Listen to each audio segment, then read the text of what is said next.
Hi అండి, welcome to sweet cherry videos. ఎలా ఉన్నారు? బాగున్నారా? ఇక్కడ చూపిస్తున్నాను కదండి, ఇది వచ్చేసి టమాటో రసం అనమాట. ఈ ఒక్క రసం చేసుకున్నామంటే అన్నం మొత్తం ఈ రసంతోనే తినేస్తాము. టేస్ట్ అలా ఉంటుంది. మరి వీడియోలోకి అయితే వెళ్ళిపోదామండి. ఇక్కడ బాగా పండిన టమాటోస్ అయితే ఒక 6-7 టమాటోస్ తీసుకున్నానండి, నాటువి. ఇందులోకి ఒక చిన్న ఉసిరికాయ సైజ్ అంతా చింతపండు కూడా వేసుకొని ఒక గ్లాస్ వాటర్ వేసుకొని నానపెట్టేసుకోవాలి. అదే హైబ్రిడ్ టమాటో అయితే ఈ చింతపండు ఇంకొంచెం యాడ్ చేసుకోవాలండి. ఒక 5 మినిట్స్ తర్వాత నానిన తర్వాత మనం చేత్తోనే ఇలా అంతా నలుపుతూ టమాటో రసం అయితే తీసుకోవాలన్నమాట. మిక్సీకి వేస్తే అది అంత టేస్ట్ రాదు మనకి. అలా నేను చేత్తో అంతా పిసికేసి టమాటో రసం అనేది ఇలా పక్కకు తీసి పెట్టుకున్నాను. ఇట్లా వచ్చిన పిప్పు మొత్తం పక్కకు తీసేసుకోవాలి.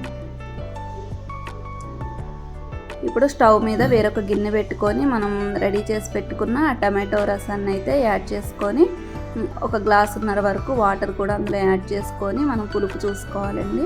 తర్వాత ఒక స్పూన్ వరకు కల్లుప్పు, 1/2 టీ స్పూన్ పసుపు, ఒక 5-6 పచ్చిమిర్చి వేసి ఒక 5 మినిట్స్ మరిగించుకోవాలి. ఆ మరిగించుకున్న రసంలో ఒక కొత్తిమీర కాడలు వేసుకోవాలండి. ఇక్కడ కొత్తిమీర కాడలు వేసుకొని మూత పెట్టి ఒక 5 మినిట్స్ మనం మరిగించుకోవాలన్నమాట. ఇప్పుడు అందులో మసాలాకు మనము ఒక 1.5 టీ స్పూన్ మిరియాలు, ఒక 10-15 వెల్లుల్లి, ఒక స్పూన్ జీలకర్ర, అలాగే పచ్చిది కరివేపాకు ఒక 2 రెమ్మలు వేసి మనం ఇలా కచ్చాపచ్చాగా దంచి పెట్టుకోవాలన్నమాట. రసం అయితే చాలా టేస్టీగా ఉంటుందండి. చాలా సింపుల్ అన్నమాట చేయటం కూడా.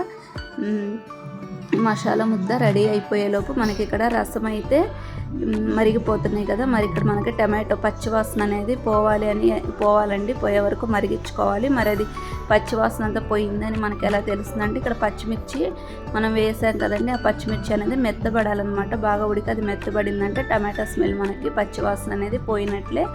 ఇలా మరుగుతున్న రసంలో మనం రెడీ చేసి పెట్టుకున్న ఆ యొక్క మిశ్రమాన్ని, మిరియాలు వెల్లుల్లి మిశ్రమాన్ని యాడ్ చేసుకోవాలి.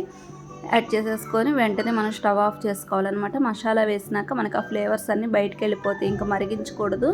స్టవ్ ఆఫ్ చేసుకొని మూత పెట్టేసుకోవాలి. ఇప్పుడు వేరొక ప్యాన్ పెట్టుకొని 2 టేబుల్ స్పూన్స్ వరకు ఆయిల్ వేసుకొని తొడుములతో పాటు కలిపి ఎండుమిర్చి, స్పూన్ జీలకర్ర, ఒక 10 వెల్లుల్లి కాడలతోనే కరివేపాకు వేసుకొని మనం ఇక్కడ కనిపిస్తున్నది ఈ యొక్క రసంలో మనం యాడ్ చేసుకోవడమేనండి. ఇంగువ ఫ్లేవర్ ఇష్టపడే వాళ్ళు ఇప్పుడు ఇందులో ఇంగువ కూడా యాడ్ చేసుకోవచ్చు అనమాట. ఈ రసం మనకి అంతేనండి, రెడీ అయిపోయినట్లే. టేస్టీ హెల్దీ రసం అయితే రెడీ అయిపోయినట్లేనండి. ఈ రసంతో తింటే పొట్టకి ఎంతో హాయిగా ఉంటుంది. చాలా